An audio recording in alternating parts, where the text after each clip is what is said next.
Pessoal, uma boa noite.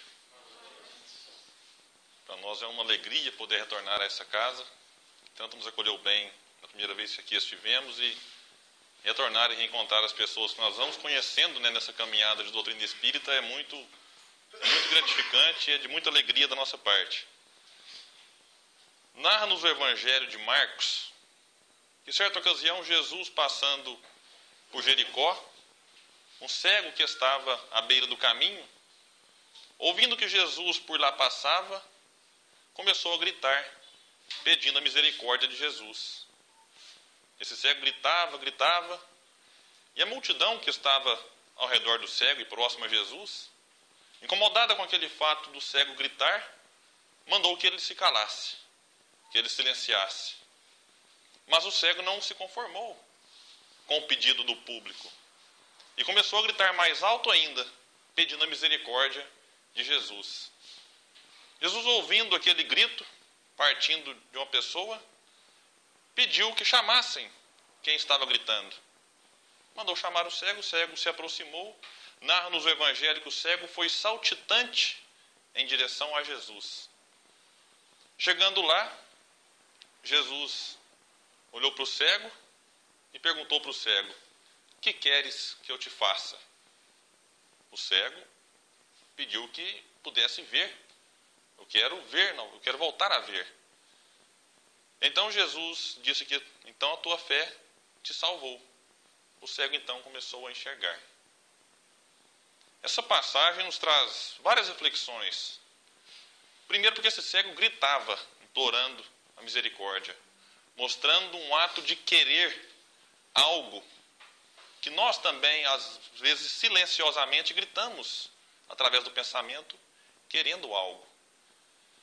Mostra que ele foi saltitante, porque pelo simples fato de conversar com Jesus já é um motivo de muita alegria para uma pessoa que estava na situação dele.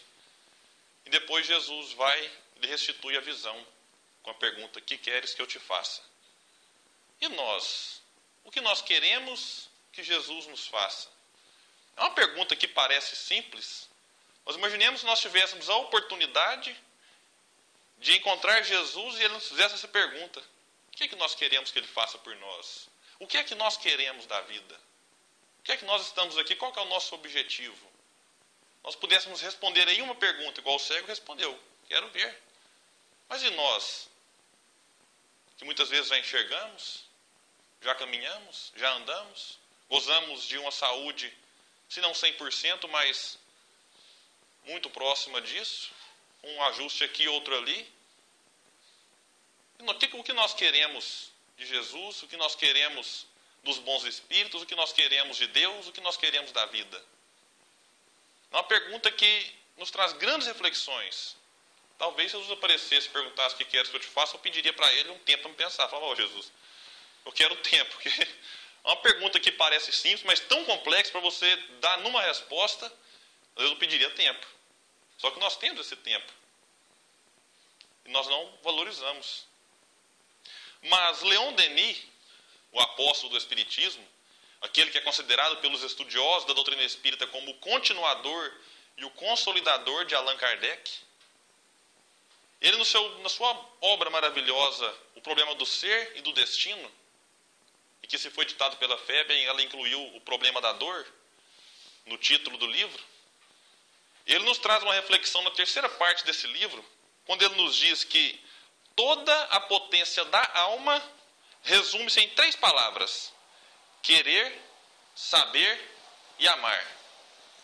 E Leon Denis descreve que querer, isto é, fazer convergir toda a sua atividade, toda a sua energia para o objetivo a alcançar, desenvolver sua vontade e aprender a dirigi-la.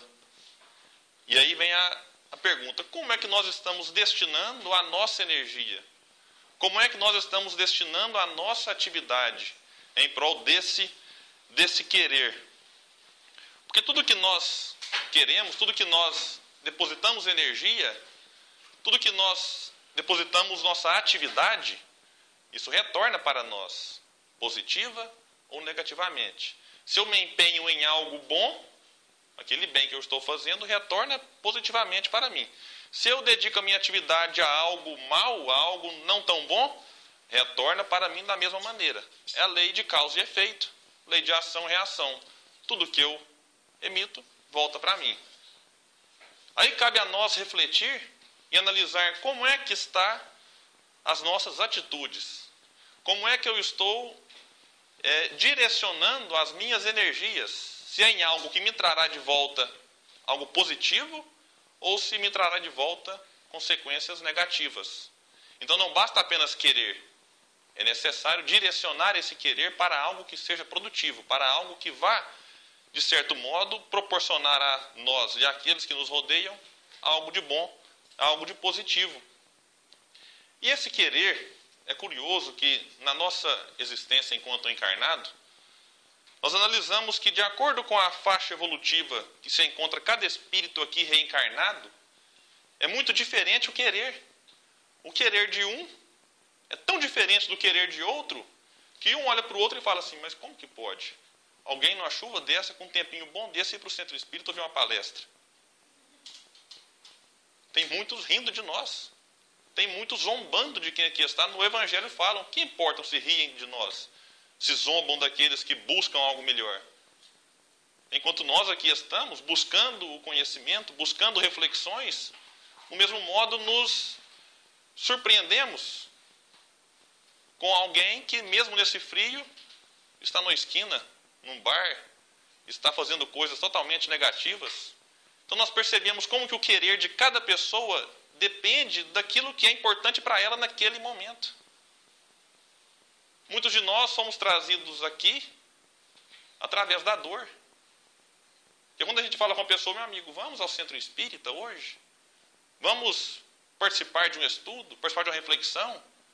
Vamos ajudar na campanha do quilo? Vamos ajudar a cuidar da hortaliça? A pessoa encontra 1001 motivos para justificar a falta de vontade. Era muito mais fácil e honesto falar assim, olha, meu amigo, eu não quero.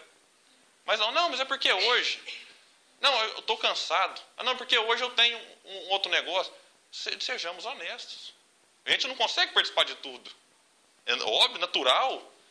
A gente não consegue participar de todas as atividades, talvez, que a casa proponha. Ou de tudo que o movimento espírita da cidade nos convida a participar. Mas não precisamos justificar. Porque aquilo que é honesto e é correto não precisa nem ser justificado. E quando precisarmos justificar, sejamos honestos. Olha, não me sinto bem, não gostei. No meu momento aqui eu gosto de outra doutrina. Discordo de vocês. Mas o que mais encontramos por aí são justificativas para a falta de vontade. E nessa questão da evolução espiritual, nós podemos notar também que, enquanto encarnados, e aí agora revestidos de um corpo físico, as fases da vida também modificam o nosso querer. Uma criança, você for perguntar para ela, o que você quer? Escovar o dente? Ou comer chocolate e bolacha recheada?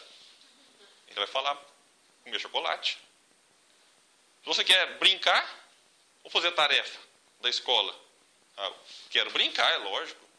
Porque a criança ainda não entende que aquelas atividades serão importantes no desenvolvimento daquele ser ao longo de sua vida. E talvez uma disciplina na fase infantil vai refletir na adolescência, na fase adulta e na velhice. Aí entra o papel dos pais em auxiliar as crianças que ainda não sabem direcionar corretamente o seu querer para algo que vale trazer uma consequência positiva. Olha, meu filho, agora é a hora de escovar o dente. Você não quer, mas é preciso de que alguém mais instruído oriente os menos instruídos naquele ponto. E aí aquela criança entra na fase da adolescência. Na adolescência, o jovem só quer balada. O jovem só quer curtir a vida. Você convida para participar da mocidade do centro espírita? Não. Meu negócio é balada. Eu quero é sair, eu quero é curtir a vida, eu quero é isso e aquilo.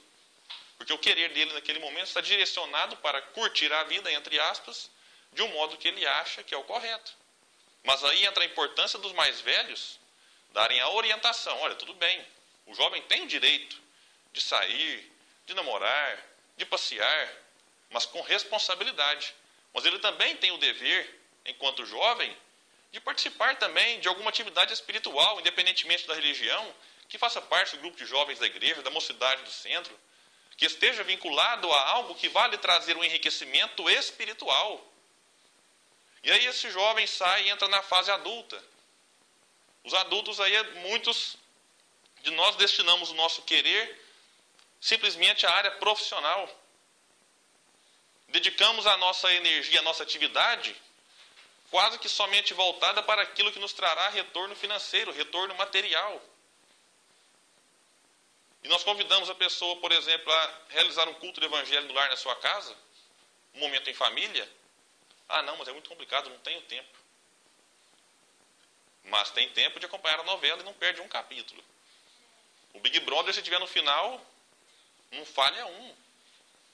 E você não tem 30 minutos, 20, 15 que seja, para abrir o evangelho, fazer uma leitura, alguma reflexão, fazer uma prece. 15 minutos, 20 minutos, numa semana inteira.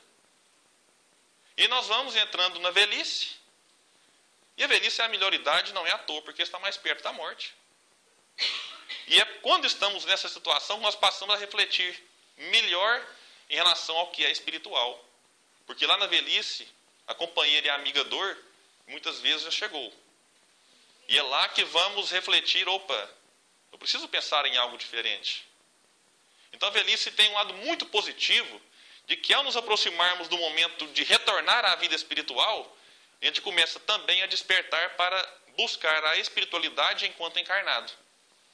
Então nós vamos analisando essas fases da vida, e todas elas são importantes, porque caindo também aprendemos.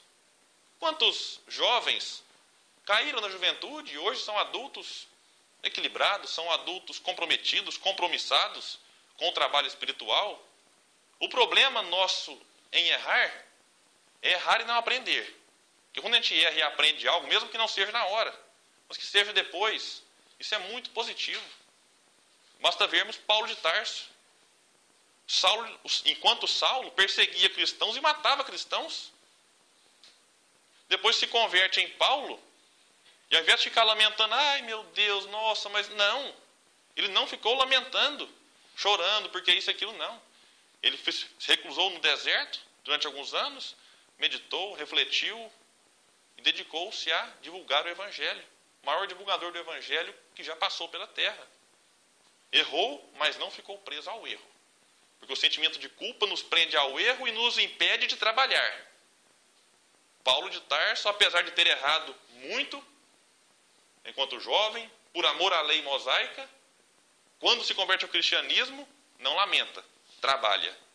E assim deveríamos ser nós. Não lamentarmos pelo erro ou pelo tempo perdido, mas aproveitar aqueles erros do tempo perdido como aprendizados e dizer, peraí, como é que eu vou destinar as minhas energias, atividades, que são o meu querer? E nós começaremos a refletir e analisar e valorizar o nosso tempo, que é muito precioso. Costumeiramente, nós erramos em um determinado ponto, que é querer só para o outro. Muitos poderiam pensar assim, nossa, mas meu marido tinha que estar aqui. Como eu queria que meu marido estivesse aqui nesse momento. Ah, mas como é que minha esposa tinha que estar aqui? Não, ela tinha que ouvir isso. Eu queria tanto que ela estivesse aqui. A gente pensa, será que a espiritualidade errou então em intuir que cada um de nós estivéssemos aqui nesse momento? A gente está sempre projetando no outro, esquece da reforma íntima, do esforço que é próprio. Nós gostaríamos que outras pessoas estivessem aqui. Nós gostaríamos que outras pessoas participassem mais ativamente do movimento espírita. Agora, nesse querer para os outros, é curioso, porque quantos pais projetam nos seus filhos, em muitos casos, algo que eles não puderam ser, queriam ser médicos, não puderam. Agora eu quero que meu filho seja. Porque toda família tem que ter um médico, na minha não tem, eu quero que seja meu filho. Olha, eu te pago a sua faculdade, mas tem que ser de medicina. Olha, mas eu não gosto de medicina, pai. Não, mas eu só pago se for medicina, eu quero que seja. Gente, mas o filho não quer. E o pai vai gastar ali anos de faculdade para lá na frente ver que perdeu dinheiro e tempo. Ou então, o filho às vezes vai entrando naquela questão ali, se torna um materialista e começa a trabalhar simplesmente por dinheiro. Começa a fazer aborto, começa a negar o juramento que faz em prol da vida, porque não aceitou a sua profissão porque ele queria, mas porque algo foi imposto e aquilo foi fazendo parte da sua vida e o interesse material foi tomando conta e por dinheiro faço qualquer coisa. Eu não quero, mas já que vale dinheiro, aí eu passo a querer. Quantos profissionais antiéticos nós vemos no mercado de trabalho? Porque foram orientados por um querer de alguma pessoa que foram projetando nele alguma profissão. Então é necessário que nós comecemos a dar a liberdade às pessoas de ser como elas querem ser. Não obstante, nós poderemos também fazer preces para que aquela pessoa que no momento se encontra impossibilitada de aspirar a algo bom, para que ela compreenda o motivo da sua existência. É necessário ter um esforço próprio, mas Allan Kardec nos chama a atenção, no livro dos Médiuns, quando ele aborda a questão da obsessão, e quando a obsessão se torna a subjugação, a pessoa perde a vontade. Aí é necessário que um terceiro, alguém de fora, exerça uma vontade para que aquela pessoa consiga sair daquele caminho, sair daquela obsessão. Aí entra a questão do auxílio do passe. Porque no passe, todos nós ali mentalizamos algo positivo para a pessoa que recebe o passe. Porque nós podemos, de certo modo, pelo pensamento, ajudar uma pessoa, mas sempre respeitando o livre-arbítrio de cada um. A não ser nos casos de subjugação, onde a pessoa perdeu o sentido de liberdade e é simplesmente conduzida por um espírito obsessor que faz dela uma verdadeira marionete. Nesses casos, nós precisamos exercer a nossa vontade em afastar esse espírito obsessor e auxiliar aquela pessoa da melhor maneira possível. Quando nós nos tornamos espíritas, nós sabemos que o verdadeiro espírita é aquele que luta pela sua transformação moral e empreende esforços para domar as suas más inclinações, para domar as suas más tendências. E é necessário nós depositarmos uma energia concentrada para, de fato, contornarmos esse mal que existe em nós, esse homem velho, nas palavras de Paulo. Então nós não podemos disfarçar nossos defeitos. Não sei se acontece com vocês, mas incomoda a gente, às vezes, quando a pessoa chega assim e fala alguma coisa que nós fizemos de errado, ou aponta algum defeito, é algo que a gente não quer aceitar. A gente é tão assim, apegado ainda ao homem velho, e quando alguém fala, olha, você errou naquele ponto, ó, isso aqui está errado, parece que dói lá dentro. Mas só que a gente tem que analisar isso, não se melindrar, porque o melindre é algo terrível. Não, o que é isso? Eu já sou um espírito de luz, eu já sou quase um Jesus Cristo. Você está falando isso para mim? Não, é um absurdo. Não, então a gente tem que começar a aceitar críticas positivas. Quando a pessoa nos dá um alerta para algo que nós precisamos melhorar. O ideal era que não precisasse. Que nós tivéssemos a humildade de fazer uma autoavaliação, uma autoanálise e nós mesmos detectar os nossos erros. E quando a gente começa a disfarçar os erros, por exemplo, uma maledicente, ele nunca aceita que é maledicente. Ele começa a conversinha aqui, conversa bem. Olha, não é querendo falar mal, não. Não, é querendo falar mal, sim. Ali, se ele já começou a justificar, é querendo falar mal, mas ele justifica. Não é querendo falar mal, não, mas o fulano, você viu o que é isso? Que coisa feia. E aí começa a falar da pessoa e depois, mas você não deixa para lá. Mas depois que você falou isso tudo, manda deixar para lá? Depois que os operadores de telefone começaram a inventar 25 centavos, fala à vontade, mas foi um prato cheio para os maledicentes. Porque a pessoa liga, pensa, peraí, se eu falar 30 segundos, foi 25 centavos. Se eu falar 1 hora, foi 25 centavos também. Então, vou aproveitar. Vou descer a lenha mesmo aqui, fala e fala e fala. E o engraçado é que, já vi alguns casos em que a pessoa fala 1 hora no telefone, se você for para enxugar ali mesmo, assim, produtivo, não deu 1 minuto. E a pessoa desliga e fala assim, não, depois nós fala mais. Fala, mas não acabou, não... Foi 1 hora e não deu tempo de falar tudo. E o pessoal reclama, a gente vê na internet, que essa operadora aqui não vale nada, você está começando a falar, cai. Eu acho que é providência divina. Que é para a pessoa se comprometer menos com a língua. Porque a ligação cai, que a pessoa pega o telefone e fala, mas vou ligar de novo. Vai lá e liga. Aí deu 50 centavos. Aí cai de novo. Aí você fala, peraí, mais uma vez. Mas quando vai dar R$1, você fala real. Já não é centavo mais, já é real. Fala, não, deixa para lá. Então, sim, às vezes até providência da espiritualidade que interfere no meio da rede aí para cair a ligação. Então, isso aí é algo a ser muito pensado. E a pessoa ainda acaba falando assim, ó, você não conta para ninguém não. É porque ela quer que conta. Ela fala, é reverso, ela fala para não contar, mas ela quer que a pessoa esparrama tudo. Então E o nosso querer, a gente às vezes empreende tanto querer apoiado no orgulho e na vaidade, no egoísmo, que a gente assusta. Fala assim, gente, eu fiz isso? Algo que parece até impossível, você olha e fala, não é possível que eu fiz isso. Você vai ver que está apoiado na vaidade e no orgulho. Porque quando é para alimentar esses dois, a gente mata o leão, se for o caso, para contar para os outros que matou. Eu tenho uma experiência negativa, particular. Certa ocasião, tirei uns dias de férias com a minha família e fomos à praia. Escolhemos uma praia que tinha lá um parque aquático interessante. Eu falei que era por causa do meu filho, mas era por causa de mim. Meu filho tinha uns 3 anos de idade, nem sabia que era brinquedo. E eu falei, não, vamos para esse aqui, que tem um parque aquático. Minha esposa concordou, então vamos. Era aquele negócio, né? A gente não tem muito costume de tirar férias. E quando você tira, você quer contar para todo mundo, né? Estou indo lá para Fortaleza. Fortaleza, você quer esparramar aquela notícia. E eu entrei nesse site do parque, e eu achei interessante que lá tinha assim, na época era um dos maiores, ou o maior, não sei, mais alto toboágua do mundo. 41 metros de altura. Um prédio de quase 14 andares. E eu comecei a falar, lá tem um toboágua lá e eu vou descer nele. E o pessoal falava, mentira, eu sou igual menino bobo, né? Se falar que eu não vou, aí eu vou só para mostrar que eu fui. E ficou naquele negócio. Eu encontrava com meus parentes, aqueles mais sarcásticos, você não vai dar conta, não. Eu falava, você vai ver. Você não vai dar conta, vai, não vai. E o orgulho grande demais, eu falei, eu vou. E eu aquilo tá por dentro tremendo de medo, porque eu via a foto, eu via as filmagens na internet para mim já ir familiarizando com a cena. Aquilo por dentro eu estava louco para desanimar, mas cadê a humildade? Nós chegamos no local, vamos lá para o clube e tal, e minha esposa e meu menino não podia passar fraqueza para minha família. Eles perguntavam, você vai? Eu falava, vou, e aquilo está até tremendo, os lábios estavam até branco, mais branco, né? E aí chegou, você olha para cima assim, você desanima, né? Meu filho, você vai, papai? Eu falei, vou, meu filho. Como é que eu vou fraquejar na frente do meu menino? E eu estava lá, né? Eu falei com minha esposa, falei, olha, você me faz um favor. Se eu falar que fui, ninguém acredita.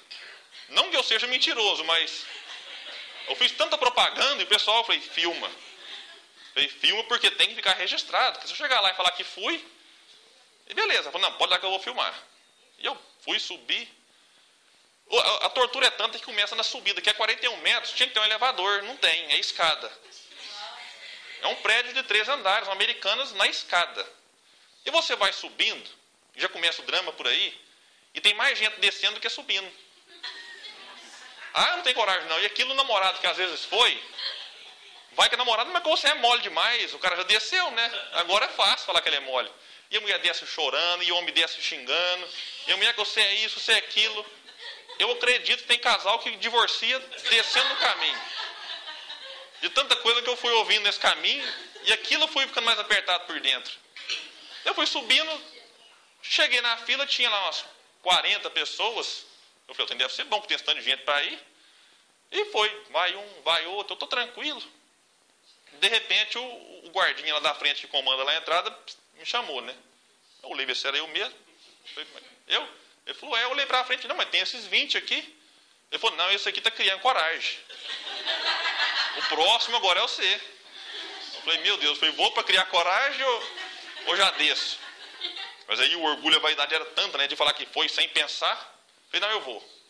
Aquilo eu fui, entrei, o cara me deu as instruções, e tem altura máxima, altura mínima, peso máximo, peso mínimo, não pode ser problema disso, problema daquilo. É uma série de restrições, porque a coisa é feia, gente. O trem é triste.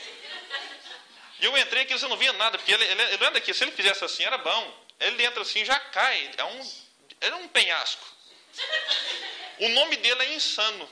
Só para ter uma noção, 41 metros chama Insano. Eu sentei, não via nada para frente, nada para os lados. Vamos lá, né? Fui e desci. Meus amigos, agora que eu caí na piscina, Eu estava com medo do meu calção de banho ter saído, aquele desespero todo. E eu naquela aflição. E a piscina que você cai é um quadradinho que só serve para cair no toboágua. Isso você nem sabe se está encarnado ou desencarnado. E uma mulher já apita, sai da piscina e tem outro descendo. E você meio tonto e tem que procurar a escada. E sai. E eu já saí, louco para ver minha família, para mostrar que eu consegui. Mas que eu cheguei perto da minha esposa estava lá assim. Olhando para o alto. Eu cutuquei nela e falei, eu estou aqui. Você já desceu? Eu falei, já. Pô, mas eu achei que você era outro lá em cima. Eu falei, minha esposa me confundindo com outro é complicado. Eu falei, você não filmou? Ela falou, não, eu achei que você era outro e não filmei, não. Eu falei, não, você está brincando comigo. Aqui me deu uma vontade de chorar. Eu falei, você não filmou? Ela falou, não filmei. Eu falei, mas não é possível. Fui de novo. Fui de novo. Vocês o que a gente faz, o que é o nosso querer, aliado com orgulho e vaidade. Mas isso é um troféu para mim. Cheguei aqui, mas mostrei para todo mundo e é um troféu e eu mostro, de vez em quando ainda rasta um papo. O povo vai falar, não sei o que, fui no de Roma, fui no Insano. Eu falei, não, eu fui no Insano. Vem cá para você ver aqui já. Eu chamo lá, e está no YouTube, vou lá, falo, dita aqui para William Jacob Insano. Olha o título que você vai achar, de um palestrante espírita na internet. Vai lá e está lá, falei, ó, olha aqui para você ver. Eu fui nesse, a gente anda conta vaidoso, todo. Onde essa história é para... Olha no YouTube, William Jacob Insano. Então essa história é para ilustrar o que a gente é capaz de fazer baseado e apoiado no orgulho e na vaidade. Imagina se nós direcionássemos esse querer baseado agora na humildade, na caridade, na intenção de servir ao próximo. A gente não recusaria ir um morador de rua, não recusaria visitar um hospital.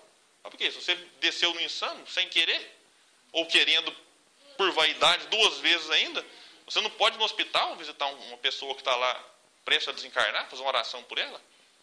Então, como que é o nosso querer bem direcionado, meus irmãos? Nós podemos muito, mas muito mesmo. Leon Denis fala que, nesse mesmo livro, que tudo, sem exceção, que nós querermos, nós conseguiremos. Quem ganhar na Mega Sena, não fique feliz. Leon Denis está se referindo àquilo que está de acordo com a lei divina. Então você fala, por exemplo, assim, quando Jesus perguntar, Senhor, o que queres que eu te faça? Fala, eu quero ser igual a você. Ele vai falar assim, fala, beleza, você vai ser. Mas calma lá. Vai demorar uns bilhões de anos, mas você vai ser. Todos nós seremos Cristos um dia. Isso é o que a doutrina espírita nos ensina.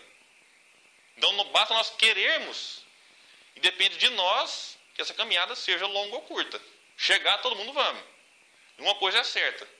Não vamos pensando que vamos pular degraus da escada evolutiva. Nós podemos subir mais rápido, mas pular nós não pula. Nós teremos que passar por todos os processos, livrar de todas as vicissitudes, livrar de todos os males morais e físicos que nós temos, para atingirmos o estado de espírito puro. Até lá vai demorar. Agora, se nós começarmos a empreender esforços, empreender energia e atividade nessa encarnação, nós já estaremos ali, não pulando, mas subindo os degraus mais rápido. E muitos de nós costumam transferir responsabilidade. Fala, eu queria, mas o obsessor não deixou. Fala assim, mas é mesmo. Alguns falam demônio, né? Os religiões falam assim, não queria, mas o demônio não deixou. A gente fala os obsessores, né? Adora colocar a culpa neles, né? Não, nossa, eu estou obsidiado, nossa, eu não aguentei, eu não fui lá por causa disso. Mas espera, Allan Kardec fala na questão 459, ele pergunta se os espíritos influenciam a nossa vida. A resposta é que de ordinário são eles que vos dirigem. Está vendo?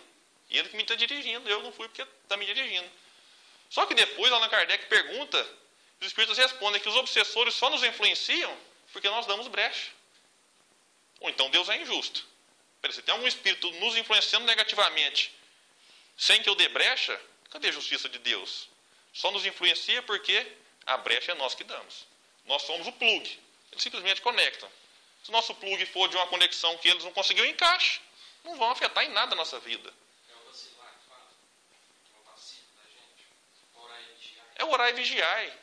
Nós não vigiamos, nos irritamos. Ao nos irritar, o obsessor, que gosta da irritação, aproveita que nós somos rodeados por uma nuvem de testemunhas. Nos alertava Paulo. Então, todos nós, digamos assim, a gente anda e tem uma procissão perto de nós, né?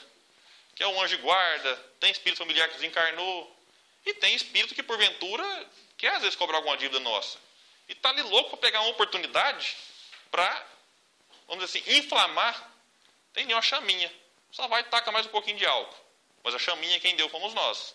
Se nós vigiarmos e orarmos para que essa chama não acenda, como é que eles vão nos influenciar negativamente? Então, é necessário querer, ter a vontade para que consigamos melhorar.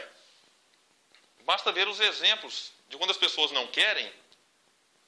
Eu, pessoalmente, conheço algumas pessoas com dependência química, o que é algo muito triste, lamentável, mas é algo muito corriqueiro na nossa sociedade, e que essas pessoas precisam muito de nossa ajuda, principalmente pelas preces. A família, às vezes cansada, né, de lidar com aquela situação, decide internar. Mas a pessoa vai sem querer. E sem querer, ela fica lá uma semana, um mês, 2 semanas, 5 meses. A família olha e fala assim, que maravilha, desintoxicou. A pessoa sai, nas primeiras oportunidades que tem, cai de novo no vício. Isso vale para a dependência química do álcool, vale para as drogas mais pesadas, que são todas ilícitas. Lícitas ou ilícitas são todas prejudiciais à saúde. Mas quando a pessoa vai e fala, não, peraí, eu não aguento mais. Eu cheguei no fundo do poço, eu quero ajuda. Você me ajuda, você me interna? Ô, meu filho, eu te interno. Aí a chance, porque não é uma certeza, mas a chance de que essa pessoa se recupere de fato é muito maior. Então, meus irmãos, e tem aquela velha frase, aquele velho ditado popular. Quando um não quer, 2 não briga. Um relacionamento conjugal. Ah, mas meu marido é tão difícil, a minha esposa gosta mais de brigar. Ele, mas se você não querer, não vai ter briga. Você pode até apanhar, mas não vai ter briga. Ah, ela ficou nervosa? Acalme-se. A pessoa fala, ah, eu separei porque nós éramos diferentes. Na maioria dos casos, as pessoas se separam porque eram iguais. Porque a hora que um grita, o outro quer gritar também, aí não dá certo. A hora que um quer partir para agressão física, ao invés de você segurar a pessoa, você quer bater também, vira ali um MMA, aí não dá certo. Não é preciso ser diferente. Um quer bater, o outro acalma. Outro esconde, sai correndo, né? Pelo menos, né? Espera esfriar a cabeça, vai fazer uma prece. Eu sei que é difícil nessas horas, vai fazer uma prece, vamos, né, harmonizar o ambiente. Então, quando um não quer, 2 não brigam, porque o amor é muito mais forte do que a violência, do que o ódio. Basta ver o exemplo de Gandhi. O que esse homem fez sem pegar numa arma de fogo? Porque ele queria a paz e vivenciava a paz. Agora, é necessário para nos libertarmos desses nossos vícios, dessas nossas imperfeições, otimismo, vontade e confiança. É o que Leon Denis nos traz nessa obra também. Quando nós agimos com otimismo, com confiança e com vontade, a nossa chance de dar certo, essa nossa transformação íntima, aumenta consideravelmente. Em contrapartida, aqueles que se entregam com pessimismo, mau humor, temor. Tem pessoa que você vai cumprimentar de manhã cedo, você nem fala bom dia, fala, onde está doendo hoje? Porque cada dia é uma dor, fala, hoje está no pé, hoje está na barriga. É tanto pessimismo, é tanta mau humor. Pessoas falam assim, bom dia, você fala assim, só sou para você, que para mim está ruim. Então está carregado ali de uma energia tremendamente negativa. Então é necessário, meus irmãos, a gente ter otimismo para a vida, ter vontade, ter confiança. Pessoa que confia em si, ela tem muito mais chance de ter coisas positivas para ela do que aqueles que falam assim, eu vou tentar, mas sei não, hein? A pessoa já vai desanimada. A pessoa que vai casar, fala, eu vou casar, mas vou fazer aqui os negócios bem feitinhos, porque se não der certo, as coisas tá mais fácil. Ou seja, a pessoa já casa pensando como vai ser se separar. A pessoa abre uma empresa, não, mas peraí, se eu quebrar, eu volto para lá, eu faço isso. Mas peraí, dedica, confia que vai dar certo. Se porventura não der certo, for da aprovação da pessoa não dar certo, o que pode acontecer, aí você pensa na probabilidade de ter que voltar atrás, de ter que arrumar outra pessoa, de ter que separar. Mas vamos viver um momento de cada vez. Jesus nos falava, né? A cada dia basta o seu mal. Quanto nós sofremos por coisa que nós projetamos lá na frente, às vezes acontece. De tanto pensar naquele modo negativo, acaba traindo coisas negativas para nós. Agora, dentro da segunda palavrinha lá que o Landenino nos traz, o saber, ele diz que sem o estudo aprofundado, sem o conhecimento das coisas e das leis, o pensamento e a vontade podem perder-se. Meus irmãos, se o querer, que ele nos diz, é direcionar energias e atitudes, isso pode ser negativo ou positivo. E tem pessoa que quer fazer algo negativo e faz. Agora, o saber que ele nos convida aqui, para que nós saibamos das leis, para que nós tenhamos o conhecimento espiritual, e aí entra o espiritismo. O que eu sou? De onde eu vim? Para onde eu vou? Por que eu sofro? Quando você não sabe disso, fica difícil. Espera aí, mas por que eu vou fazer isso tudo se eu vou morrer ou vou para o nada?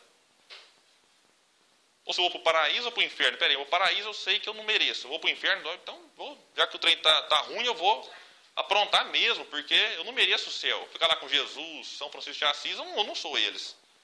Então eu vou escambar. Então aí eu entro o conhecimento. Você sabe por que você sofre? Qual que é a finalidade do sofrimento? Qual que é o papel de cada um de nós aqui enquanto encarnados? Não estamos passando tempo aqui. Quando eu sei disso, a coisa muda. Aí a minha energia fica diferente. Você convida para vir no centro, espera aí, meu papel é aprender. Se eu sofro, algum motivo tem, alguma causa tem. E eu tenho que aprender alguma coisa com a dor. Eu aprendo com a convivência familiar. Conheci meu marido e minha esposa que quer brigar comigo, está me xingando, está me gritando. Eu aprendo também a não retrucar no mesmo nível, a não igualar. Então nós estamos sempre aprendendo. E a vida nos ensina muito. Aí nós começamos a entender do segundo ensinamento do Espírito de verdade. Que o primeiro é amai-vos. O segundo é instruí-vos. Jesus nos falava, conhecereis a verdade vos libertará. Aí entra o conhecimento das leis, para que nós direcionemos a nossa energia de modo mais positivo. Porque nós, meus irmãos, somos espíritos imortais.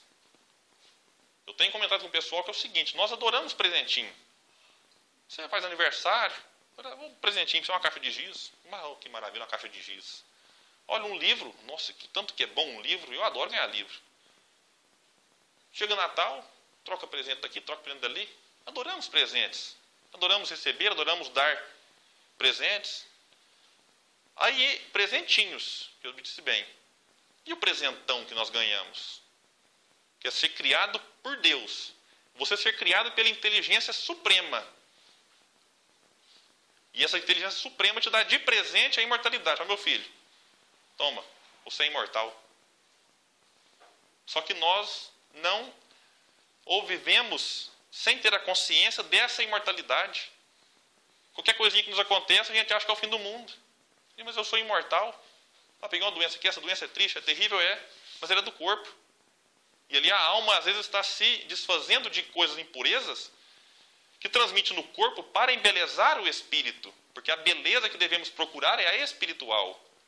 E aí, em muitos casos, a dor é necessária. Então, nós passamos de conhecimento dessas leis, de conhecimento dessas causas que nos trazem as aflições, a direcionar a nossa vontade, o nosso querer. E o Denilson nos traz o terceiro e último, que é o amar. Ele nos diz que é preciso amar, pois sem o amor, a vontade e o saber ficariam incompletos e muitas vezes estéreis. Lembremos Jesus. A sua vontade curava as pessoas, fazia verdadeiros milagres, entre aspas, para as pessoas que não entendiam aquilo que acontecia, porque Jesus tinha um querer elevado, de acordo com a lei divina.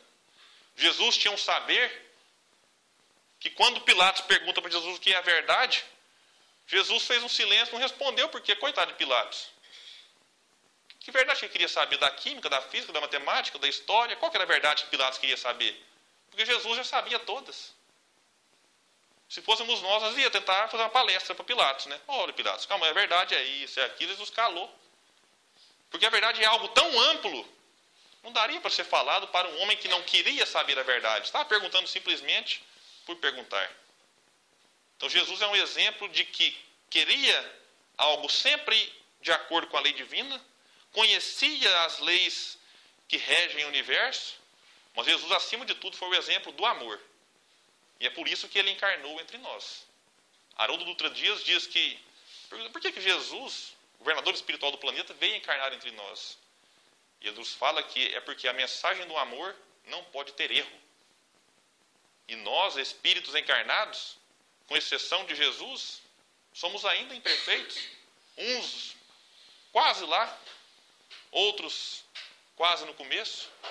Mas nós, de certo modo, trazemos com nós a imperfeição. E Jesus fez questão de vir trazer pessoalmente o Evangelho, a mensagem de amor, porque a mensagem de amor não poderia ter erro. Tinha que ser algo a nos trazer reflexões para que nós, de posse da vontade, de posse do saber, unir esses dois para que seja a consequência natural o amor. Para que eu saiba, porque é necessário até para fazer a caridade, é preciso saber. Até para você doar algo para alguém, tem que ter o conhecimento. Mas se você tiver o conhecimento e não doar algo para alguém, se você tiver conhecimento e não auxiliar aquele que necessita, de que vale? Você tem algo que fica só para você. Então, meus irmãos, o amor é a mensagem sublime, vivida e exemplificada por Jesus. Leon Denis nos diz também que o segredo da felicidade é amar. E tem uma historinha que eu achei muito interessante quando eu vi na internet, que um antropólogo, em certa ocasião, foi fazer uma pesquisa na África, e ele reuniu várias crianças com fome, vivendo na miséria mesmo, aquelas crianças ali magrinhas, coisa muito triste, muito lamentável de existir ainda na Terra hoje, enquanto países gastam bilhões com armas de fogo para matar um ao outro, para entrar em guerra, para se defender, crianças passando fome, morrendo de fome todo minuto, toda hora. Tem gente morrendo de fome no mundo. Um antropólogo fez uma experiência que reuniu várias crianças vivendo na miséria absoluta e reuniu essas crianças, colocaram todas enfileiradas, uma ao lado da outra, foi alguns metros adiante, colocou uma cesta repleta de frutas limpinhas, frescas, saborosas, e disse para as crianças: olha, eu vou dar o sinal, e aquele que chegar primeiro até a cesta de frutas poderá saborear todas. As crianças pensaram, o antropólogo organizou todas elas para que fosse uma disputa justa, e quando ele deu o sinal, para a surpresa do antropólogo, as crianças deram as mãos e foram todas caminhando juntas em direção à cesta. Chegaram na cesta juntas. Chegaram lá, sentaram-se, colocaram a cesta no meio, cada uma ia, pegava uma fruta, comia, outra vinha, pegava uma fruta, comia. O antropólogo ficou pensativo. E resolveu indagar uma das crianças. Chamou lá uma delas. Espera aí, você teve a oportunidade de se desvencilhar das mãos dos seus companheiros, correr e pegar a cesta só para você. Por que vocês não fizeram isso? E a criança olhou para o antropólogo e disse: como é que eu vou ser feliz de barriga cheia se ao meu lado tem irmãos meus passando e morrendo de fome? Então esse é um exemplo que, quando eu li, a gente reflete muito, porque muitos de nós não teríamos a atitude que essa criança teve. Correríamos lá, pegávamos tudo para nós, talvez dividiríamos com quem a gente gosta. Ah, não, peraí, peguei a cesta. Ah, eu sou caridoso. Então, peraí, não, você não, dá licença. Vem cá, você toma uma, você toma... Ah, não, você merece 3. Você é meu parente? Parente, então toma 4. Ah, você é minha sogra? Não, sogra não vai ficar com nenhuma, não. Dá licença. E a gente ia, né, separando ali, ia ficar a gente com fome. Como é que eu vou ser feliz se eu estou vendo gente ao meu lado morrendo de fome? Por isso que lá em Eclesiastes fala que a felicidade não é deste mundo. Jesus falava que no mundo tereis aflições, mas tende bom ânimo. Eu venci o mundo. Então, nossa mensagem é que todos nós, meus irmãos, tenhamos bom ânimo, vontade, que através da vontade possamos buscar o conhecimento e através do conhecimento praticarmos o amor. Então, a todos uma ótima noite, muita paz e muito obrigado pelo convite e que tenhamos aí uma noite de reflexões. Que Jesus ampare a todos nós, hoje e sempre.